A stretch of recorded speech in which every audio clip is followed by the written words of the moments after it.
अस्सलाम वालेकुम व्यूअर्स आज की वीडियो में हम डिस्कस करेंगे सूरह कहफ की आयत नंबर 17 को। इस आयत में हमें पता चलता है कि असहाबे कहफ का जो गार था वो किस तरह का था।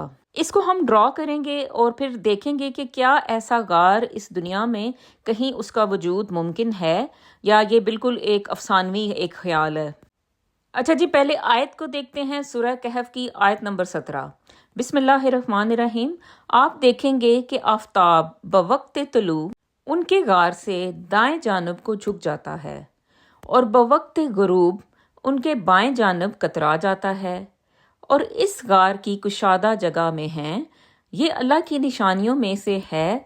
अल्लाह ताला जिसकी रहबरी फरमाए वो राह रास्त पर है, और जिसे वो गुमराह कर दे नामुमकिन है कि आप इसका कोई कारसाज और रहनुमा पा सकें।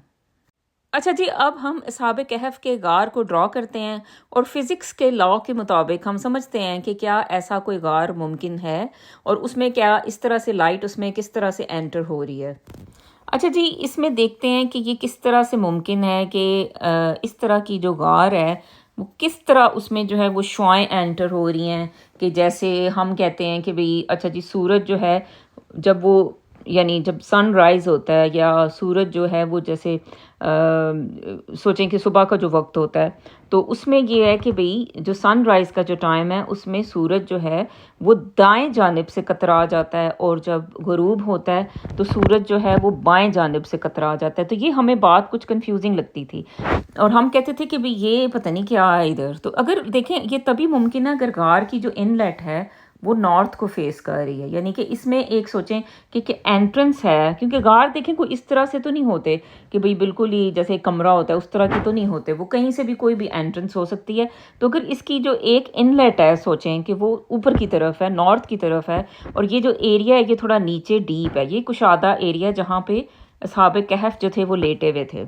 अच्छा, इनलेट जो है अब उधर से जो है वो अब अल्लाह ने ऐसे रोशनी का इंतज़ाम किया था कि ये जैसे सूरज जो है मशरिक से ये आया, ठीक है, ये इसने यूं आर्च बनाता है, यानी आपको पता ही है कि ये इधर आता है और ये मगरिब में गुरूब हो जाता है यहाँ पे, ठीक है। तो ये हमारी ईस्ट है और ये वेस्ट है और ये ऊपर नॉर्थ है और ये नॉर्थ फेसिंग ये वाली इनलेट है। अब ये देखें ना, अगर ये यहाँ से सूरज आ रहा है यूं तो फिर क्या होगा कि ये दाएं जानब ये इस तरफ लाइट्स पड़ेंगी, और जब ये गुरूब होगा तो फिर ये इस तरफ लाइट्स पड़ेंगी।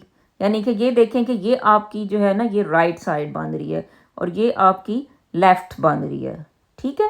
तो यानी इस तरह से अगर ये इनलेट में अगर शुआएं आ रही हैं, दोबारा इसको ड्रॉ करते हैं, मैंने बहुत गुच मुच कर दिया। देखें ये इसकी इनलेट फेसिंग नॉर्थ, नीचे कुशादा सा गार, और इसमें जनाब सूरज ने आपका इधर आया, सनराइज़ हुआ ईस्ट से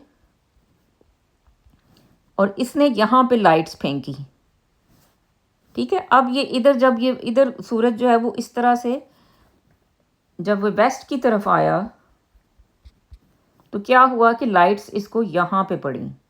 अच्छा, अब आप देखें कि ये रोशनी जो है ना ये ऊपर ही आ रही है जा रही है, लेकिन नीचे तक जो है हो सकता है कि रोशनी ना इतनी ज़्यादा पहुंच पा रही हो या थोड़ी मिकदार पे पहुंच पा रही है, लेकिन ये है कि भाई हिद्दत या उसका जो एक सोचें कि जो उस गार की जो ह्यूमिडिटी थी और या उसको कह लें कि भाई या उसका जो टेम्परेचर था वो इस तरह से अल्लाह ने मेंटेन किया हुआ था। तो है तो ज़ाहिर है ये एक कह लें कि ये सुपर नेचुरल सी कोई बात है, वरना जो हमारी जो इंसानों की ज़िंदगी है उसमें तो इतने साल ज़िंदा रहना भी जो है ना वो मुश्किल काम है और आप ऐसे ज़िंदा नहीं रह सकते।